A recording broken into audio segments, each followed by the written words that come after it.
This is King Kong. We're doing a comparison. On the left, we have Peter Jackson's masterpiece King Kong from 2005. And on the right, we have, well, the latest attempt at King Kong in gaming. We have the magical Skull Island Rise of Kong. So be sure to like the video. Subscribing's great as well, as these are a lot of work. And let's dive into the magic of 18 years of difference. So these are both running on the Series X. So on the left with the Peter Jackson's King Kong, we have 720p at 30 FPS with auto HDR. On the right with Skull Island, we have a 4K resolution at 60 FPS. So there's a bit of a difference between the two. Obviously, both bring just the most compelling and eye-opening of experiences, and in completely different ways. So the magic of Peter Jackson's King Kong is that the game really was overseen by the actual crew. We have the actors coming in, because not only do you play as Kong, you also play from the perspective of regular individuals.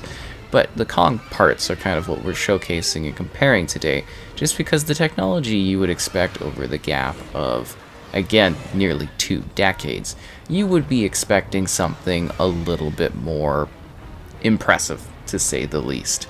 And, you know, I guess there's definitely a little bit of a different art direction and concept, and, you know, obviously one is based on a movie tie-in property, and one of the better movie tie-in property games, I will say, and the other is based on, I guess, some sort of streaming show or something like that. But, like, Kong on the right looks like some kind of sad Play-Doh monster, and then on the left you've got this sort of dark, realistic take on this massive, monstrous creature.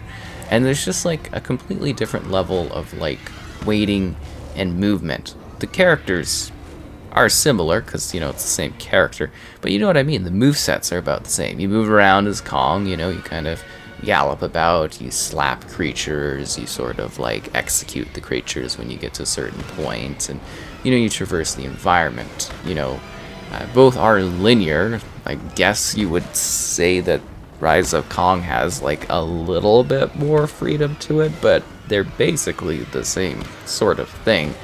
And, you know, Kong is, to a degree, almost on rails with Peter Jackson's King Kong, but there is a little bit of movement freedom. You know, you're guided along, but you do kind of traverse at your own pace.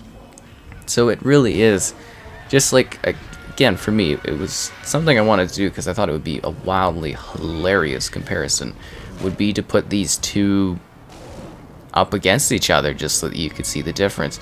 Because, you know, even with a different art style, you do expect that, like, aesthetically, that we would be having more improvements from, like, a visual and or technical standpoint. And it's like, sure, you know, the frame rate is a bit higher and the resolution's a bit higher, but it doesn't look nearly as impressive or as good just from, like, not just, like, even looking at the character model. The difference between these two is just miraculous, because you got to keep in mind, you know, technology, budget, everything like that. And, you know, I guess, you know, I would say at the time, like, tie-in movie games were really, really hit or miss.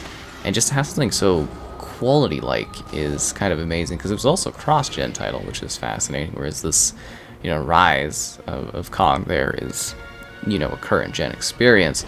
It's just really, really quite weird. Like, I guess it's playable, but it's wild. You know what I mean? It's the difference between something that came out right at the beginning of the generation of consoles and something that's, like, a number of years in with the right. It's just truly quite a bizarre difference between the two. I also just love the weighting and the physicality that is present with Peter Jackson's King Kong. You know, there's a lot of float, there's a lot of, like, you don't really feel grounded within your world within the magic of Rise of Kong.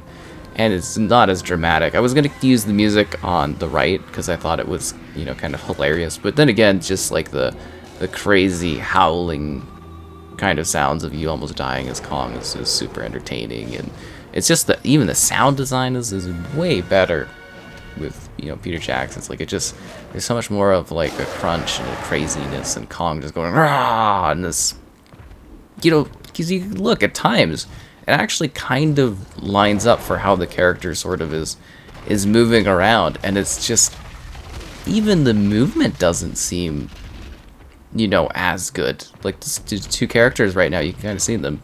Wow, it's actually strikingly how the models are the same. I mean, it's King Kong, it's supposed to look a certain way, but you get what I mean. Even like the way that the camera effects and stuff are used, and it's just like a much more effective showcase, and it's just, you know, it is hilarious. You know, Rise of Kong is a terrible game.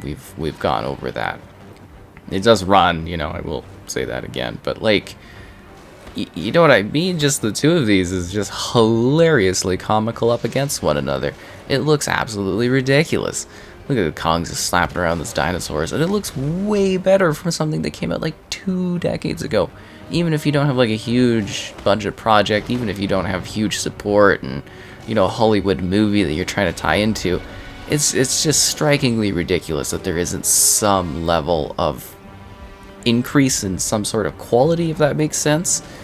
It's just, yeah, it really does seem like such a small-scale weird project, the Rise of Kong. It's just such a weird thing. If you can, do yourself a favor and pick up Peter Jackson's King Kong, if you could still get your hands on it and stuff like that, because that game is actually genuinely a gem. Very well done, every element of it. And, you know, just to build up furthermore, you know, for Peter Jackson's King Kong, a large portion of the game is not even with Kong. You play as a human, and these Kong parts are still infinitely way more detailed and better done than something that came out 2 decades ago.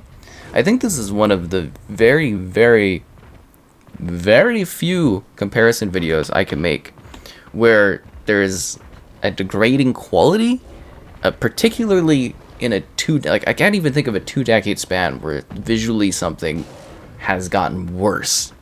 It's mind-blowing.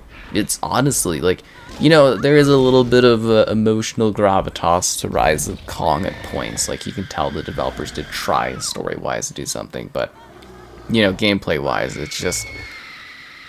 it's not even close to touching the other one, which is why I thought this was a fun comparison, because I was like, this is genuinely something that lines up gameplay-wise, and it's just miraculous how much things have apparently gotten worse in one corner of the gaming space.